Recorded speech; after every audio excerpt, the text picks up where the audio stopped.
ना अफवाहें, ना सनसनी, ना हवा हवाई बातें, सत्य और तथ्यों के साथ खबरों की तह तक। 13 राज्यों वाला अमेरिका कैसे बना 50 स्टेट वाला देश। करीब 2500 साल पहले प्राचीन ग्रीस में दो महाशक्तियों के बीच एक भयानक युद्ध छिड़ गया। एक तरफ था एथेंस, जो उस समय की समुद्री महाशक्ति माना जाता था। दूसरी ओर था स्पार्टा, जो जमीनी ताकत और सैन्य शक्ति के लिए प्रसिद्ध था।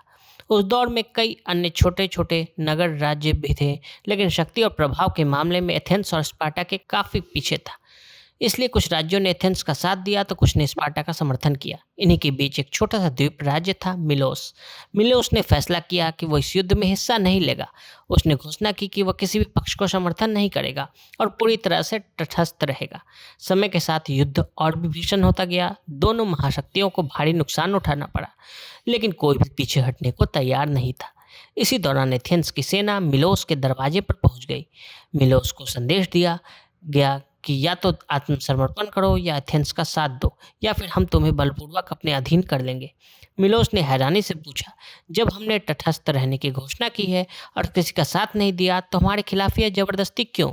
इस पर एथेंस की ओर से एक पंक्ति में जवाब मिला, शक्तिशाली वही करता है जो वो चाहता है और कमजोर को वही सहना पड़ता है।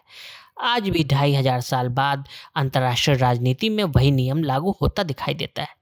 जहाँ एक या दो महाशक्ति मिलकर दुनिया को अपने तरीके से चलाती है, बाकी दुनिया के पास उनके इशारे पर चलने के अलावा कोई विकल्प नहीं बचता। जैसा कि हाल ही में अमेरिका ने डोनाल्ड ट्रंप की सरकार के तहत वेनेजुएला के नेतृत्व पर कब्जा किया, वहां के कच्चे तेल की सप्लाई पर नियंत्रण जमा लिया। फिर अमेरिका और इजराइल ने ईरान के सुप्रीम लीडर अयतुल्ला अली खामनेई को मार दिया। दुनिया एक बार फिर से बर्बादी के दरवाजे पर खड़ी नजर आ रही है।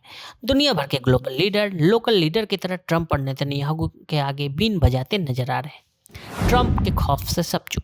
ट्रंप ने खामनेई की मौत के बाद दुनिया को संबोधित नहीं किया। हमले के वक्त वो व्हाइट हाउस में भी नहीं थे, अपने प्राइवेट आवास मार लागो के क्लब में पार्टी में व्यस्त थे और गॉड ब्लेस अमेरिका की धुन पर नाच रहे थे। इसके बीच ट्रंप ने खामनेई को मारे जाने की जानकारी सोशल मीडिया के जरिए दी।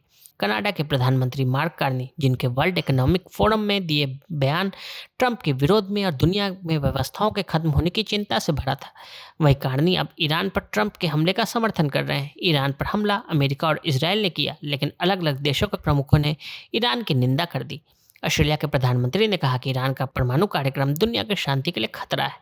कनाडा के पीएम कार्नी भी परमाणु कार्यक्रम के नाम पर अमेरिका का सपोर्ट कर रहे हैं। कुल मिलाकर देखें तो ट्रंप अब हर हफ्ते साबित करते हैं कि दुनिया का राष्ट्रपति और प्रधानमंत्री केवल वही है। बाकी अलग अलग देशों में तो राष्ट्र प्रमुखों की फ्रेंचाइजी अलग अलग नेताओं ने उनसे ही ले रखी है। ईरान के सहारे ट्रंप ने चीन को उसकी जगह दिखा दी। इन सब के बीच चीन के राष्ट्रपति शी जिनपिंग पर गौर करें। अमेरिका की निंदा करने में चीन का जवाब नहीं, लेकिन जब बात अमेरिका की आती है चीन नजर नहीं आता।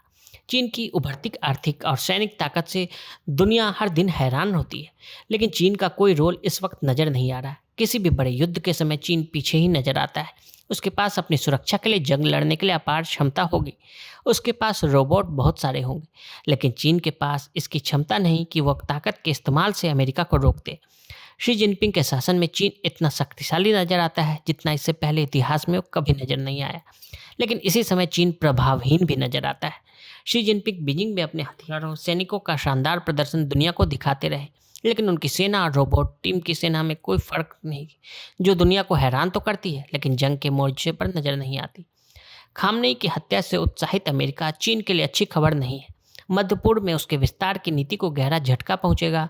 ट्रंप के ईरान के सहारे चीन को उसकी जगह भी दिखा दी है। चीन की ताकत को लेकर ग्लोबल ऑर्डर के बदल जाने के बहुत सारे लेख आपको दिख जाएंगे। सेना भेजकर राज्यों पर किया कब्जा। अमेरिका धीरे धीरे ताकतवर होता जा रहा है। यही वजह है कि कई छोटे छोटे प्रांतों ने अमेरिका के साथ जुड़ना पसंद किया है। इसमें इलिनोइस, ओहियो और फ्लोरिडा जैसे नाम शामिल थे। जो प्रांत अमेरिका के साथ जुड़ना पसंद नहीं करते थे, वहाँ वो अपनी सेना भेजकर उस पर कब्जा कर लेता था। इसका उदाहरण कैलिफोर्निया नरसंहार है, जहाँ अमेरिकी सरकार के इशारों पर हजारों लोगों को मार डाला गया। वजह सिर्फ इतनी थी कि उन्होंने अमेरिका के आगे घुटने नहीं टेके। रूस से खरीदा अलास्का अमेरिका ने 1867 में रूस से $72 लाख में अलास्का को भी खरीद लिया, जिसके बाद किंगडम ऑफ हवाई, प्यूर्टो रिको और गुआम पर कब्जा किया। आगे चलकर उसने स्पेन को $2 करोड़ देकर फिलीपींस खरीद लिया, लेकिन 1946 में फिलीपींस को अमेरिका से आज़ादी मिल गई। अमेरिका का नक्शा बदलने वाले 5 बड़े फैसले। 1803 में अमेरिका ने फ्रांस से खरीदा लुइसियाना। 1819 में स्पेन से फ्लोरिडा $50 लाख में खरीदा। 1845 में अमेरिका ने टेक्सास को अपने साथ मिला लिया। 1848 में युद्ध में अमेरिका ने मेक्सिको पर कब्जा कर लिया। 1867 में अलास्का को $72 लाख में रूस से खरीदा। अगर आप भी लेना चाहते हैं देश दुनिया की तमाम जानकारी तो आज ही सब्सक्राइब करें हमारे चैनल को। साथ ही नीचे दिए बेल आइकन को जरूर दबाएं ताकि हर अपडेट आप तक पहुंच सके।